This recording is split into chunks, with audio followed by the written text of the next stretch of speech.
Welcome to Whitted Field here in St. Petersburg. We're going to talk about space first, but it's a beautiful day. Welcome to South Florida.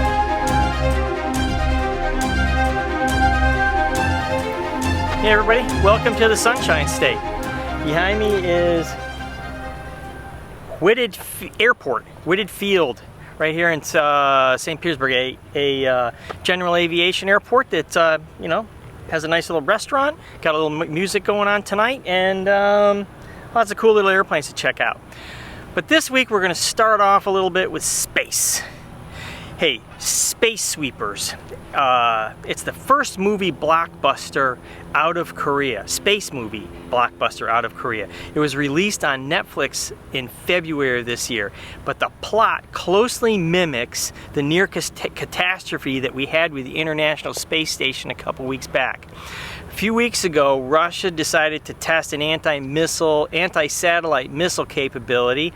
They were successful. They blew up their own satellite. Pretty cool. But that left 1,500 pieces of debris flying too close for comfort at the International Space Station. So they even canceled a spacewalk because of it. But NASA estimates that there are 23,000 pieces of debris larger than a softball and over 100 million pieces larger than a millimeter, which is what can cause a catastrophe. So both are serious trouble for any kind of aircraft out there. So space debris and junk piles up mainly because there's no legal framework about who picks up the trash and who cleans up after themselves. And the answer to that is basically nobody. Nobody cleans up after themselves. Well, mostly nobody. Another part of the framework is who's allowed to touch what you leave behind. Can I take it? Can I go trash picking? The answer to that is probably not. So there is an international body called the Interagency Space Debris Coordination Committee. Boy, is that a mouthful. So they released some guidelines back in 2007 on how to and what the rules are about bringing down defunct satellites. Very cool. But they set the framework back at a time when we didn't have people like SpaceX and Blue Origin and you know, basically Amazon bringing up all these little satellites, and what do you do with them? It is woefully out of date, and there's absolutely no enforcement. So some companies, got to give credit to, here's our little hot bird. So some companies like Starlink deorbit their own satellites at the end of life, but not everybody does that. Probably kind of a good idea to pick up after yourself. Starlink, Amazon, Astra, a host of others have all filed to launch over 38,000 satellites in the next decade. Holy crap. So, I mean, at some point, they're going to have to, you know, pick that stuff up and bring them back down. And the other, you know, so everything that we leave up there, it just turns into junk. So the looming opportunity is Space Sweepers. You got to watch the movie. It's about the job, about going up and scooping up trash and taking care of it. There are different approaches to the problem for sure. ClearSpace is a Swiss startup that considers themselves the tow truck of space. They go up there with a robotic arm and they take it, lower the satellite to so it deorbits and degrades and burns up. There's other people like Astroscale, which is a Japanese company, that they announced they've got like a tow hook, and they want to put a tow hook on every single satellite that gets launched so they can easily just hook it up and then take the satellites to lower orbit and let them burn up. And that must be some hook, because Astroscale raised $100 million of funding right after they announced their tow hook idea. The Battle of Pea Ridge is considered one of the pivotal victories for the Union in gaining control of Missouri and Arkansas during the Civil War.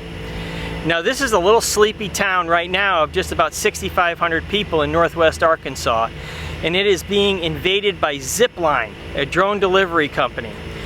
Following a pilot that they did with Walmart last fall, Zipline announced a formal partnership with Walmart to service the Walmart in Pea Ridge. And they will deliver health and wellness products, you know, all within a pilot's line of sight and within 30 minutes of an order. Pretty cool. Question is, why Pea Ridge? Now Zipline has a lot of experience in this area, but mostly it's in Rwanda and Ghana delivering medical supplies. Their distribution centers use 25 drones and deliver up to 150 deliveries a day. Kind of doesn't seem like the same volume of a 6,500 person town. So of all the places to provide rapid drone delivery services, Pea Ridge just never crossed my mind. There is one Walmart in the town and one McDonald's. There isn't even an apartment complex in the town of Pea Ridge. So it's hard to understand the sustainable business model that's there. Zipline's drone carries only 4 pounds, so it can't even deliver a jug of Tide detergent. I'm not sponsored by Tide. But zooming out, when beyond visual line of sight becomes a reality, in the US at least, and that single Walmart could serve this entire region effectively. And it could be as soon as the BVLOS rule comes out by the end of 2023. The complexity of flying over congested urban environments is not there, so it would allow for more rapid scaling. And now it's starting to make a little bit of sense. Besides, Walmart's headquarters is very nearby, and this leads me to UTM. There will definitely need to be some kind of technology insertion to track and manage major fleets of drones. Even a small town is going to want to clearly understand what is flying over their heads. These way out of the way places like Pea Ridge, they don't have air traffic management infrastructure. They don't have an ADS-B tower. They don't have anything. Nothing.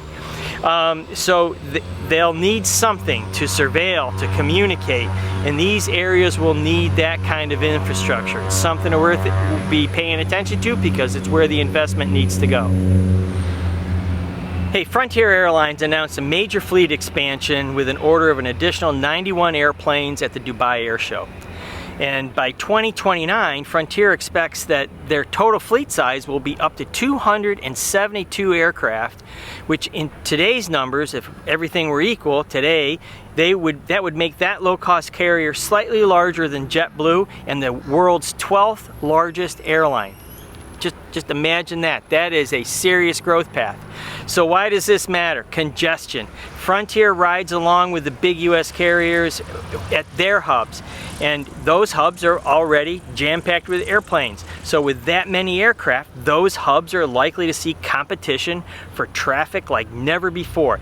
The FAA has been focused on Metroplex work that deals with noise, but they don't deal with capacity. Even the one here in South Florida adds no new capacity to the airspace. And so growing fleets will ignite this discussion about capacity and have to manage the noise footprint in the process. It's just going to happen. Hey, it's sunny in Florida, but I want you to smash that like button. I want you to subscribe. I want you to leave a comment. Tell me what you like. Tell me what you didn't like. I'll see you next time.